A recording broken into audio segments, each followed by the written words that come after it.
kita latihan untuk semakin dekat, semakin akrab, sehingga muncul rasa cinta itu kepada Allah. Percayalah, kalau rasa cinta itu sudah lahir, tidak ada lagi yang berat, tidak ada lagi yang sulit, tidak ada lagi kegelisahan selain hanya tentang Dia, selain hanya untuk Dia dan karena Dia. Di luar itu tidak penting lagi, maka hidup jadi ringan. Mengaji hening bersama Dr. Fahrudin Faiz. Mari kita simak beberapa pandangan tentang mahabbah dari para sufi. Ini di kitab Raudhatul Muhibbin banyak dijelaskan oleh Syekh Ibnu Qayyim. Misalnya, mahabbatullah itu kata Syekh Haris Al-Muhasibi yang dulu pernah kita bahas, kecenderungan terhadap sesuatu secara total dan mengutamakan yang dicintai itu dari diri sendiri dan semua yang dimiliki. Jadi definisinya mahabbah menurut Syekh Haris Al-Muhasibi itu cirinya dua. Cinta itu kalau sudah cenderung pada sesuatu secara total dan mengutamakan, itu berarti cinta sudah. Kalau kata Asyibli, mengosongkan isi hati selain dari kekasih. Pokoknya hati kita itu penuh oleh yang kita cintai saja. Semua hal lain mungkin sisa-sisanya, tapi itu pun sedikit. Isinya penuh tentang yang kita cintai saja. Itu berarti sudah cinta. Kata Syekh Al-Balagh, Muhammad bin Fadl Al-Balagh, cinta itu ketika semua kesukaan tanggal itu berarti rontok selain cinta kita pada kekasih. Itulah cinta. Ada lagi Syekh Abu Yazid Bustami. Syekh Abu Yazid Bustami bilang, cinta itu pemberian kita sebesar apapun pada yang kita cintai, kita anggap kecil. Tapi pemberian dia pada kita sekecil apapun, kita anggap besar. Nah, itu Syekh Haris Al-Muhasibi. Syekh Abu Yazid Bustami. Kata Syekh Abu Yazid Bustami, loh, kalau kita memberi banyak pada orang yang kita cintai, itu rasanya kita masih ingin terus memberi banyak lagi, masih kurang. Tapi pemberian dia sedikit saja itu rasanya besar sekali, luar biasa. Mungkin ulang tahun kita hanya dibeliin pulpen saja. Pulpen ini rasanya sudah ngalah-ngalahi kalau kita dibeliin motor atau mobil, karena dari dia. Jangan sampai ada yang ngotak-atik pulpen ini, karena ini hadiah dulu dari yang saya cintai. Nah, ini cinta begitu. Berarti apa? Kalau kita cinta kepada Allah itu, pemberian Allah yang sedikit saja itu kita syukuri sedemikian rupa. Harusnya begitu. Meskipun kadang-kadang kita itu justru diberi sebanyak apapun oleh Allah, kita lupa bersyukur. Sebaliknya, kita melakukan sedikit saja minta imbalan banyak sekali pada Allah. Padahal harusnya orang mencintai itu memberi banyak, rasanya sedikit, jadi malu kalau mau minta imbalan. Nah, ini definisi dari Syekh Abu Yazid Bustami. Ada lagi dari Sufi Syekh Sahal Al-Tustari. Kata Syekh Sahal, cinta mahabbah itu setia dan menghindar dari perselisihan. Kok ada orang bisa tidak setia ya Pak? Berarti belum cinta. Karena kalau orang cinta itu tidak perlu disuruh, tidak perlu dipaksa, dia pasti setia. Ada lagi pendapat dari Syekh Junaid Al-Baghdadi. Kata beliau, cinta itu masuknya karakter yang dicintai dalam diri orang yang mencintai. Nah, ini menarik, ini definisi yang menurut saya paling unik.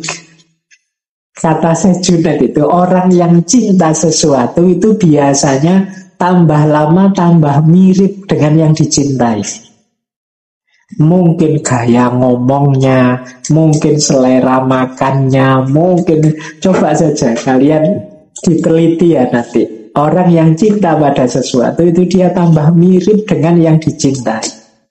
Yo kayak kalian suka sepak bola, kemudian suka aktor Korea siapa, atau suka apa, itu kan entah bagian mana hidupmu, kalian mencoba mirip seperti idolamu. Yo, cinta juga begitu. Kalau kita cinta pada Allah, kita akan berusaha sesuai dengan keinginannya Allah, atau kalau bahasanya tasawuf itu takholak bi akhlakillah, berakhlak sesuai akhlak Allah. Allah penyayang, aku juga ingin jadi orang yang menyayangi, orang yang penyayang. Allah itu maha pemaaf, aku juga ingin seperti Allah, jadi orang yang pemaaf. Allah itu bijaksana, aku juga ingin seperti Allah yang bijaksana. Nah, ini rahasia dari definisinya Syekh Junaid Baghdadi. Jadi cinta itu masuknya karakter yang dicintai dalam diri orang yang mencintai. Kemudian Syekh Ibnu Athaillah As-Sakandari yang kita bahas minggu kemarin, satu kalimat dari beliau, cinta itu menganggap diri sendiri rendah dan menganggap yang dicintai itu tinggi. Orang yang jatuh cinta itu bahkan bisa kehilangan egonya. Aku ndak penting, diriku ndak utama, yang utama adalah yang aku cintai. Dan ada Abu Yakub As-Susi, kata Abu Yakub As-Susi, cinta itu melupakan keuntungan dan kebutuhannya sendiri demi yang dicintai. Karena yang dipikirannya adalah keuntungan dan kebutuhan orang yang dicintai, bukan keuntungan dan kebutuhannya sendiri. Jadi ini kalau teman-teman membaca kitabnya Syekh Ibnu Qayyim itu, beliau menjelajahi pandangan-pandangan para tokoh, termasuk para tokoh sufi tentang apa itu cinta. Yo, sebagian saya bawa malam hari ini, tapi yang lain masih banyak. Silahkan nanti teman-teman menjelajahi sendiri, karena ada waktu kita terbatas, nggak bisa ngomong sampai detail. Baik, sekarang kita bahas hal-hal yang mempermudah isar. Isar itu pengutamaan kepada yang dicintai. Kalau ini sudah tips ya, kita bagaimana kita men-create diri kita agar mendukung cinta kita. Ya tentu saja cinta kepada Allah. Yang pertama apa? Mari kita lembutkan jiwa kita. Mari membentuk karakter tunduk, lembut, penyayang, tidak kejam, tidak bengis. Ayo latihan. Jadi watak kita, karakter kita itu bukan harga mati. Jadi jangan menyerah, Pak, saya memang orangnya kasar begini, Pak, tidak bisa lembut. Ayo latihan, bisa kok, bisa dibentuk. Saya memang orangnya ya agak sombong-sombong gini lah, Pak, agak. Ya enggak, ya latihan lah. Latihan tawadhu, pelan-pelan. Jadi dalam rangka apa? Melembutkan jiwa. Karena jiwa yang tidak tunduk, tidak tawadhu, sulit untuk isar. Isar itu mengutamakan yang lain. Kalau kita tidak bisa mengutamakan yang lain, bagaimana kita bisa jatuh cinta? Bagaimana kita bisa mencintai dengan benar? Karena orang mencintai itu pasti isar, mengutamakan yang dicintai. Jadi orang yang egois, orang yang tidak sabaran, orang yang kasar, tidak penyayang, orang yang kejam, sulit mencintai. Karena untuk bisa mencintai diperlukan sifat-sifat lawannya semua tadi. Maka Marilah kalau begitu kita latihan melembutkan jiwa kita. Entah dengan cara apa. Mungkin teman-teman punya strategi sendiri-sendiri untuk melembutkan jiwa. Yang kedua, iman dan yakin. Ya, ini kalimatnya memang iman dan yakin. Maksudnya apa? Mari kita latih jiwa kita untuk bisa percaya. Jadi kepercayaan, dasarnya orang mencintai itu ya antara lain percaya. Tidak mungkin orang mengutamakan orang lain. Kalau sedang cinta ya mengutamakan yang dicintai. Kalau tidak didasari percaya. Jadi saling mencintai itu kan dasarnya saling percaya. Bahwa engkau tulus padaku, aku juga tulus padamu. Aku ingin memberikan yang terbaik padamu dan aku yakin engkau pun akan memberikan yang terbaik untukku. Maka aku mantap dalam mencintai, mengutamakan. Ya kalau objek cintanya Allah tentu saja ya mari yakin sepenuhnya kepada Allah. Iman sepenuhnya kepada Allah. Kita itu kan ya memang kalau ditanya beriman yakin ya, tapi perilaku kita sering mencerminkan orang yang lupa atau tidak terlalu yakin kepada Allah. Buktinya apa? Kita sering misalnya hidup dalam ketakutan yang tidak perlu. Khawatir ini, khawatir itu. Itu kan seolah-olah tidak ada Allah saja. Kita sering stres, kita sering depresi, kita sering mengeluh, kita tidak mudah bersyukur. Kita ini kan gaya hidup yang melupakan Allah, seolah-olah tidak ada Allah. Apalagi yang akademisi ya, akademisi kayak kita, kayak saya ini kan sering melakukan kalkulasi-kalkulasi rasional. Hasilnya sering pesimis. Aduh, nonton Indonesia ini kapan maju nih misalnya, kapan kita sering mengeluh terus ada rusak ini tinggal lagi. Kita kan selalu begitu, seolah-olah tidak ada Allah. Jadi, kita lupa bahwa kita kan beriman pada Allah yang maha segalanya, maha kuasa. Jadi, ayo latihan ya kita, baik dalam pikiran, dalam perilaku, yang menunjukkan orang yang bertuhan dan punya Tuhan. Ya tentu saja kan Tuhan itu kan selalu maha kuasa, maha tahu dan lain sebagainya. Baik dalam kata, perbuatan, perilaku kita. Karena mungkin di satu kesempatan pernah saya sampaikan, kita itu sering tidak sadar hadirnya Allah di setiap detik hidup kita. Allah itu sering hilang. Terus ada yang protes, mana bisa Pak Allah itu hilang? Iya, kita sendiri yang menghilangkannya. Kita sendiri yang tidak peduli kehadirannya. Jadi kita, hijabnya Allah itu ternyata ya diri kita sendiri. Maka mari kita latihan ya di aspek ini. Yakinlah, mau kadang-kadang kita berdoa saja ya tidak yakin 100%. Jadi sakit pun kita berdoa, ya Allah semoga aku segera sembuh. Tapi ya kita ngitung sendiri. Tapi ya kalau flu gini, batuk gini ya paling tidak semingguan lah. Apa ya bisa besok sembuh. Ya kita sendiri begitu. Ya seminggu beneran. Wong ya kalkulasi kita yang lebih main daripada doa kita. Jadi ya Allah sembuhkanlah aku ajilan segera. Tapi ya pikiran kita tidak begitu, kita mengkalkulasi sendiri. Wah kalau sariawan gini ya paling semingguan lah, tidak bisa langsung sembuh. Ya sudah, kita yakinnya begitu ya begitu. Itu yang membuat ucapan kita, doa kita tidak ampuh. Wong yakinnya juga kecil. Bandingkan dengan para ulama, para aulia, itu kan mereka keyakinannya sangat mantap, sangat dalam kepada Allah. Nah yang ketiga, penting untuk isar, jiwa yang bisa mengutamakan, yang dicintai, mengutamakan orang lain adalah kesabaran. Sama seperti dua sifat sebelumnya, kesabaran ini bisa kita latih. Ayo latihan sabar.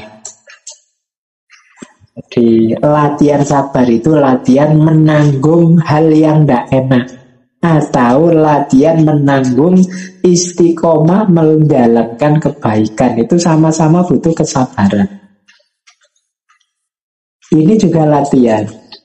Ya memang tidak ada. Kalau ada orang ngomong, Pak, kesabaran kan ada batasnya. Ya tidak ada. Kalau sabar itu ya kalau sudah ketemu batasnya berarti sudah tidak sabar. Yang namanya sabar itu ya sabar. Tapi kan kita harus berjuang ya. Kalau memang waktunya berjuang ya berjuang saja, tidak masalah. Bukan berarti sabar itu kalau ada salah terus diam saja, tidak begitu. Jadi sabar itu kita ikhtiar semampunya, hasilnya apapun kita terima, sepahit apapun ya kita siap menanggung. Kan gitu namanya sabar. Sabar jangan diartikan males ya. Pak, saya milih rebahan saja Pak hari ini, wong yo situasinya kayak gini, mau apa lagi sih Pak? Saya sabar saja. Enggak, itu namanya bukan sabar, itu namanya males. Bedakan sabar dengan males. Jadi hari ini sering orang identifikasi antara kesabaran dan kemalasan. Saya tak di rumah saja Pak, kalau memang rezeki saya ya mesti datang. Nah, itu namanya males. Sabar itu saya sudah usaha Pak, hasilnya segini ya tidak apa-apa, saya terima. Saya menguatkan diri untuk menerima apapun yang terjadi. Ini namanya sabar. Nah, jadi salah satu karakternya mahabbah yang utama itu isar. Isar itu bisa hidup kalau kita pakai jiwa kita punya 3 karakter itu. Yang pertama tawadu, mampu merendahkan diri, rendah hati. Yang kedua keimanan, kepercayaan. Dan yang ketiga kesabaran. Karakter isar ini penting untuk hidup kita hari ini, biar orang tidak egois. Jadi mengutamakan orang lain, mengutamakan yang kita cintai.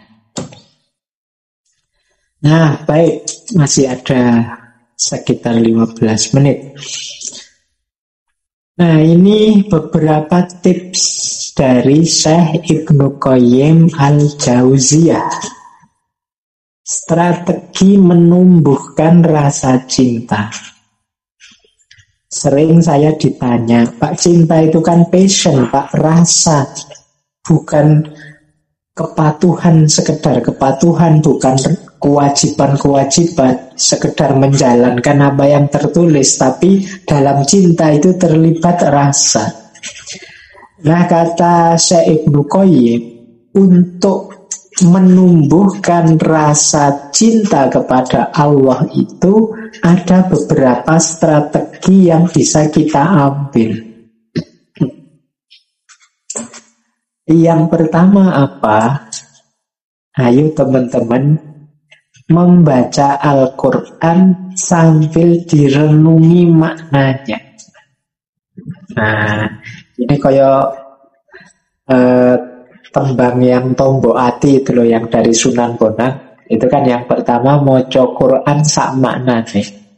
Ini memang penting teman-teman, maca Quran sak maknane ini, membaca Al-Quran dengan maknanya.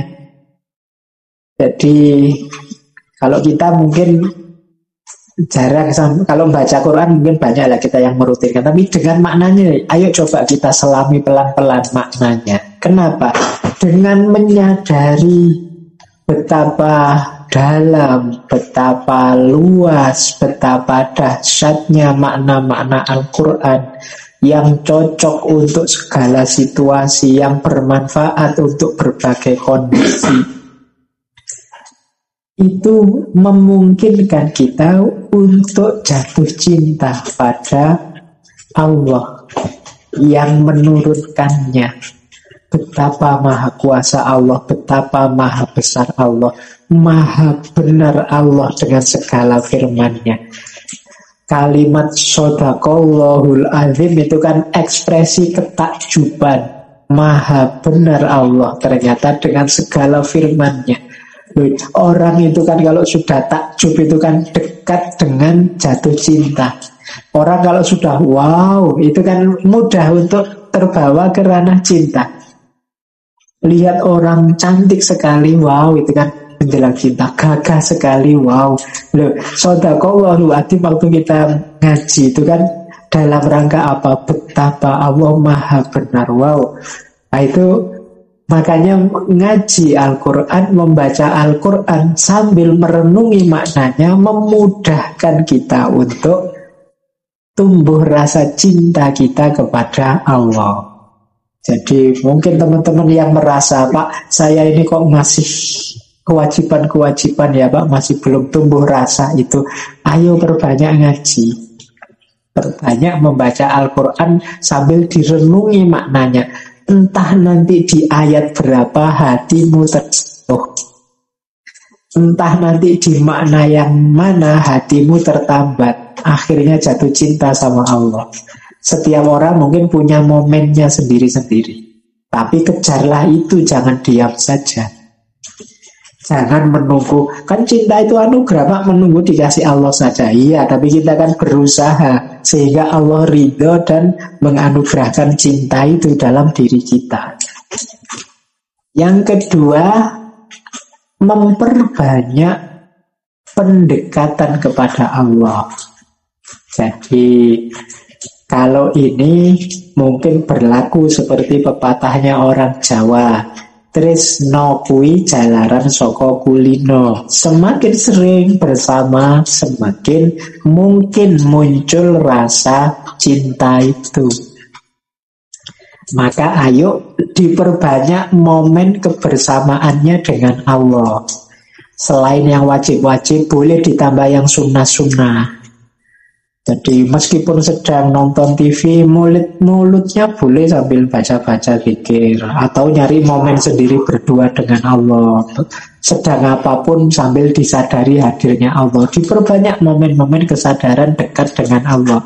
Insya Allah lama-lama hadirnya Allah jadi niscaya, muncul rasa itu dalam diri kita. Nah, ini tips yang kedua. Tips yang ketiga, ayo latihan perang-perangan, kecil-kecilan, pelan-pelan, tapi sering.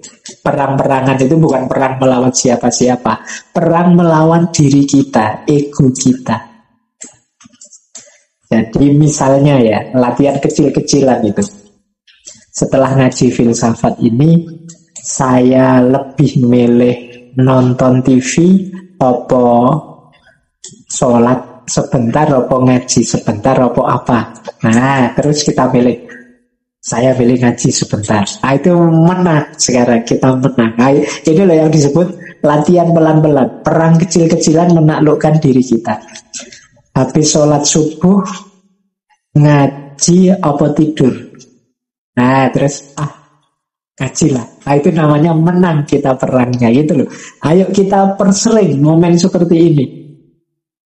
Jadi ini pas buka HP, buka situs-situs aneh-aneh atau berita-berita atau Twitter gegeran tidak jelas, apa mending baca buku yang manfaat, nambah ilmu saja.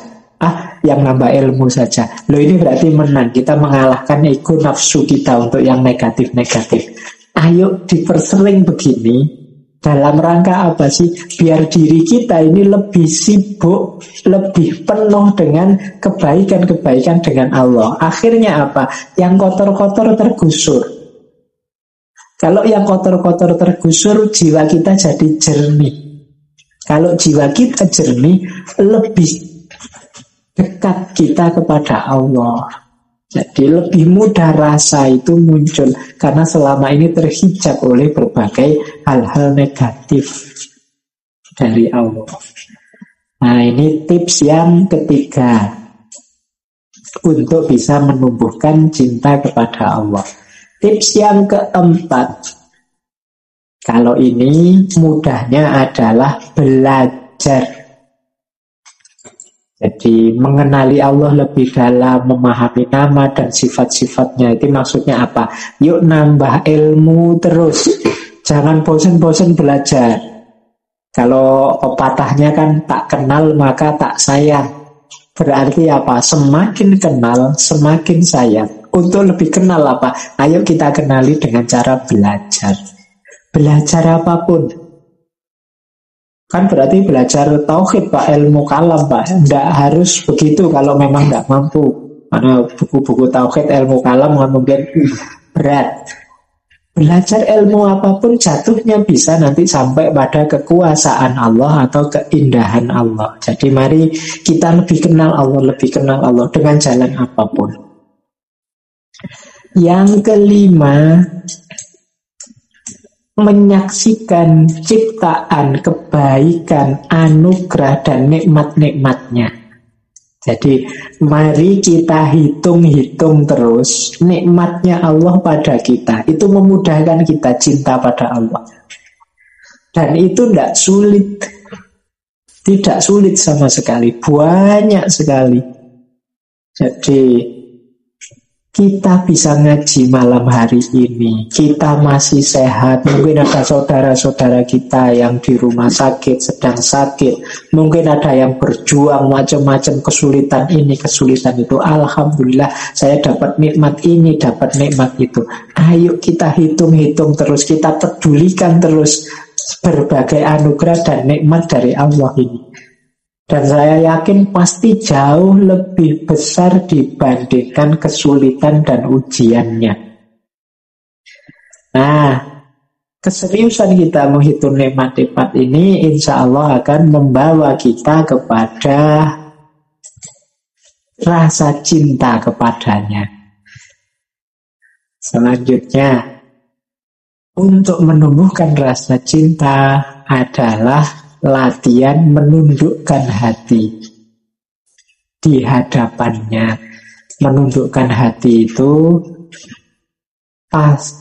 semacam kayak kalimat alhamdulillah itu loh. Apapun kebaikan, apapun kemampuan, apapun daya yang sekarang aku miliki, itu hakikatnya sumbernya dari Dia dan pasti di bawah Dia. Di bawah itu maksudnya levelnya tidak ada apa-apanya kalau dibandingkan Allah. Jadi ini dalam rangka apa? Menyadari bahwa kita itu kecil di hadapannya. Berarti kita sangat butuh padanya, sangat tergantung padanya. Ketergantungan kita, kebutuhan kita kepada Allah ini memudahkan kita untuk cinta padanya. Jadi rasa tunduk di hadapannya ini kan penting. Banyak orang yang ibadahnya mantap tapi tidak tunduk. Tidak tunduk itu cirinya apa? Sombong. Merasa bisa, merasa besar, merasa aku yang merasa. Selama masih ada akunya, berarti ada aspek ilahiyah yang tersingkir. Seolah-olah aku ini bisa sendiri. Seolah-olah aku punya daya sendiri, punya kekuatan sendiri. Seolah-olah pikiran itu aku sendiri yang menghadirkan, menciptakan. Kalau masih ada ini, ya kita masih merasa besar di hadapan Allah. Sulit kita akan jatuh cinta pada Allah. Maka latihannya adalah ayo kita tundukkan terus-menerus. Kita sadari kekerdilan, kekecilan kita di hadapannya. Kemudian ada rumus lagi untuk menumbuhkan mahabbatullah adalah memperbanyak kholwat. Ayo cari me time. Kalau bahasanya orang hari ini ya, waktu untukku saja dan Allah. Me time. Jadi kalau bisa kita mengambil momen semakin banyak berdua saja dengan Allah. Allah sebenarnya sudah membuatkan kita sih paling tidak sholat 5 waktu. Itu kan momen kita bisa asik bersama Allah berdua. Tapi kadang-kadang kita pun mengabaikannya. Ya marilah kita jalankan lebih serius kebersamaan berdua dengan Allah ini. Nanti insya Allah teman-teman, kalau kita mengakrabi Allah, dekat dengan Allah, mengupayakan untuk dekat terus dengan Allah, ada banyak sekali masalah-masalah kita terselesaikan. Percayalah, entah memang ketemu solusinya atau diri kita yang jadi lebih kuat dan tidak lagi tersakiti, tidak lagi stres karena masalah-masalah itu. Hasil dari kedekatan kita dengan Allah. Nah, ada lagi rumus selanjutnya, yaitu perbanyak interaksi dengan orang-orang yang juga telah mencintainya. Ini kita masuk ke frekuensi mereka. Kalau bahasanya tembangnya Sunan Bonang tadi ya, wong kang soleh kumpulono. Ayo sering kumpul dengan orang-orang soleh, orang-orang yang memang sudah mencintai Allah, biar ketularan, biar getaran jiwa kita ini masuk ke vibrasi mereka, frekuensinya biar nyambung. Jadi ya frekuensinya orang mencintai Allah, kalau nular ke kita kan akhirnya juga tumbuh rasa cinta kita pada Allah. Maka ayo sering-sering berinteraksi dengan orang yang mencintainya. Nah, yang terakhir, strategi menumbuhkan mahabbatullah itu menghindar dari semua yang berpotensi menjauhkan kita dari Allah atau menghalangi pertemuan kita dengan Allah, menghalangi hati kita dengan Allah. Nah, ini kita pasti sudah tahu kok, apa saja yang Allah tidak berkenan itu pasti akan jadi nambah jarak kita dengan Allah. Apakah itu kata-kata kita, perbuatan kita, bersitan-bersitan hati atau pikiran-pikiran kita. Kita sudah tahu mana yang baik, mana yang benar, mana yang Allah suka, mana yang tidak. Maka ayo kita berusaha menghindari semua yang tadi bisa menjauhkan kita dari Allah. Ayo bareng-bareng kita latihan untuk semakin dekat, semakin akrab, sehingga muncul rasa cinta itu kepada Allah. Percayalah, kalau rasa cinta itu sudah lahir, tidak ada lagi yang berat, tidak ada lagi yang sulit, tidak ada lagi kegelisahan selain hanya tentang Dia, selain hanya untuk Dia dan karena Dia. Di luar itu tidak penting lagi, maka hidup jadi ringan. Terima kasih sudah menyimak. Semoga channel Mengaji Hening bersama Dr. Fahrudin Faiz selalu bisa memberikan ilmu, motivasi, dan kebermanfaatan. Salam sehat dan bahagia.